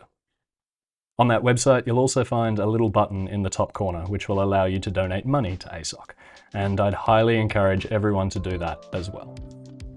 On behalf of all the amazing people who support this project, I was able to make a donation of a little over $100 to the Antarctic and Southern Ocean Coalition. If you'd like to help me give more money to more amazing NGOs in the future, please consider signing up to the Patreon via the link in the show notes for as little as $5 a month. In the show notes, you'll also find further information about a range of topics that Claire and I discussed during this conversation. Another big thank you to everyone who supports this podcast, and to Claire Christian for being keen to chat with me about the incredible work of her and her team. I hope you found the Antarctic and Southern Ocean Coalition as inspiring as I did, and I'll see you next month for another episode of Protect the World.